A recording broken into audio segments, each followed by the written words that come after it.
June 22nd, 1994, Rose Bowl, Pasadena, California. Colombia faces the United States in the 1994 FIFA World Cup. La Tricolor arrived as tournament favorites. They demolished Argentina 5-0 in Buenos Aires, earning standing ovations from Argentine fans. 35 minutes into the match, American forward John Harkes crosses from the right. Colombian defender Andrés Escobar lunges to intercept. His outstretched foot makes contact. The ball ricochets past goalkeeper Oscar Cordoba into the net. Own goal. Colombia eventually loses 2-1. Ernie Stewart scores for the U.S. Adolfo Valencia manages one Colombian goal late. It doesn't matter. Combined with their opening 3-1 loss to Romania, Colombia is eliminated in the group stage. The favorites are going home early. Escobar sits on the field afterward, head in hands. He knows what awaits in Medellín. 10 days later, he'll be dead. Andrés Escobar wasn't just any footballer. He was el Caballero del Fútbol, the gentleman of football. Born March 13, 1967, in Medellín, he grew up middle class in a banking family. He played for Atlético Nacional, leading them to Copa Libertadores glory in 1989, South America's championship. He scored the late winner against Deportivo Quito. He was Colombia's defensive anchor, their leader, their soul. At 27 years old, he was engaged to Pamela Cascardo, planning to marry later in 1994. AC Milan was courting him for a transfer to Italy's Serie A. His future looked brilliant. Then came that cross from John Harkes, that desperate lunge, that deflection. After the elimination, Escobar could have stayed in America. Friends and family urged him to lay low, let anger subside. Colombian television offered him a job covering the rest of the tournament. He refused. "I want to go to Colombia and show my face," he told his sister, Maria Esther. He wrote a column in El Tiempo newspaper calling for calm. "Please, let's maintain respect. A big hug for everyone." He added, chillingly, "Life doesn't end here." On July 1st, 5 days after Colombia's exit, Escobar went out with childhood friend Juan Jairo Galeano. They visited bars in El Poblado neighborhood, then headed to El Indio nightclub. Around 3 a.m. on July 2nd, Escobar walked to his car in the parking lot. 3 men approached. The men taunted him about the own goal. Escobar tried reasoning. It was an honest mistake. Nothing more. They didn't care.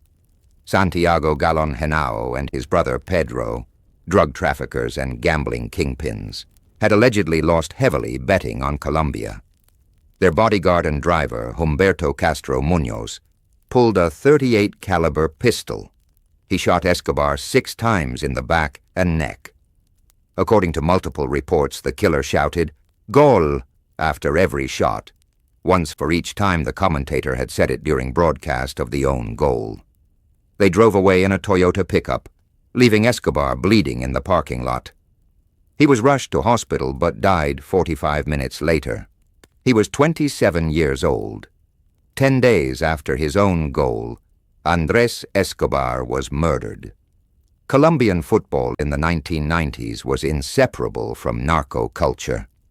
Pablo Escobar, no relation to Andrés, had revolutionized Atlético Nacional, investing drug money into training facilities, players, coaches. Miguel Rodríguez Orejuela of the Cali cartel controlled America de Cali. These weren't business investments. They were money laundering operations. Players became pawns. They were flown to Pablo Escobar's ranch for private matches staged for cartel leaders. When rival cartels clashed, football officials died. One referee was murdered after officiating a match between Pablo Escobar's and Rodriguez's teams. The murder rate in Medellín reached 380 per 100,000 inhabitants. the highest in the world. The city was a war zone. Pablo Escobar's December 1993 death by Colombian military didn't bring peace. It unleashed chaos. His cartel's collapse removed the brutal order he'd imposed. Low-level criminals ran wild. Violence became random, ubiquitous, senseless. Humberto Castro Muñoz was arrested July 2nd, confessing the next day.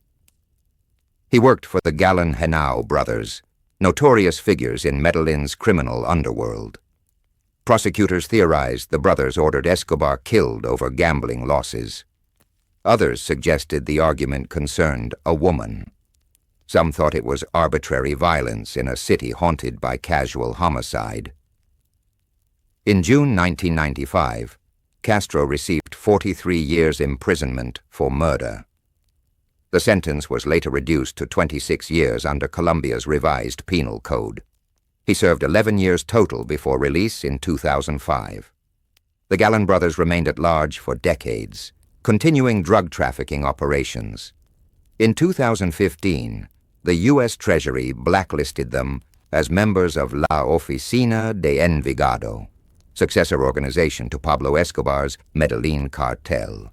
Santiago Galán Henao was finally killed in Mexico in 2018, 32 years after Andrés Escobar's murder. Andrés Escobar's funeral drew over 120,000 mourners. They lined Medellin's streets, weeping for the gentleman of football. Every year, fans bring photographs of him to matches. In July 2002, Medellin unveiled a statue honoring his memory. His jersey number 2 became sacred. Banners reading, Andrés Escobar, presente, appear at Colombian national team matches. He's remembered not for the own goal, but for his character. Humble, devout Catholic who attended Mass daily, generous to youth programs, beloved by teammates. Friends describe someone who gave from the heart, who taught that respite matters more than victory, who represented Colombia's best qualities. His death represented the country's worst, narco violence consuming the innocent, football corrupted by cartels, a society where one mistake could mean death. The tragedy inspired ESPN's 2010 documentary, The Two Escobars, examining the parallel lives of Andrés Escobar and drug kingpin Pablo Escobar. Directors Jeff and Michael Zimbalist explored how Colombian football became entangled with the cocaine business, how drug lords controlled clubs, laundered money through transfers, and used players as status symbols. The documentary reveals a grim irony. Had Pablo Escobar still been alive, Andrés might have survived. The Galán brothers were subordinates in the Medellin cartel hierarchy. They wouldn't have dared kill an Atlético Nacional star while Pablo lived. Fear of his merciless retaliation kept certain boundaries. With Pablo dead, those constraints vanished. Andrés Escobar died in the power vacuum left by one Escobar's death. Netflix's 2022 miniseries Goles en Contra further examined his life and death, keeping his story alive for new generations. The murder shocked the world and tarnished Colombia's international image.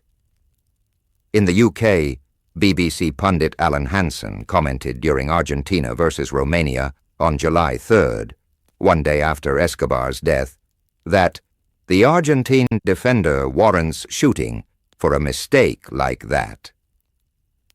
The BBC issued a public apology. The timing was horrifying. FIFA expressed condolences but took no structural action. Colombian football continued operating in narco-corrupted conditions for years. Not until the late 1990s did government crackdowns on cartels begin separating criminal enterprises from sport. Today, Colombian football has largely shed its narco associations. The national team competes without death threats. Players make mistakes without fearing murder. But Andrés Escobar's death remains a cautionary tale about what happens when organized crime infiltrates sport. when gambling disputes escalate to lethal violence, when one man's error becomes justification for execution. July 2nd, 1994, 3 a.m. in a Medellín parking lot. An own goal becomes a death sentence. Gambling disputes trigger human violence. Fans and criminals intertwine in deadly aftermath. Andrés Escobar, the gentleman of football, defensive anchor who led Atlético Nacional to continental glory, beloved son of Medellín planning his wedding, dies at 27 because he accidentally deflected a ball into his own net. The absurdity is staggering. The cruelty is bottomless. He tried to block a cross in the 35th minute of a football match and paid with his life 10 days later. 6 bullets, 6 shouts of "Goal!" A murder that accomplished nothing except destroying a family, devastating a nation, and proving that when corruption infiltrates sport, when cartels control the game, when betting losses matter more than human life, nobody is safe. Not even the gentleman, especially not the gentleman.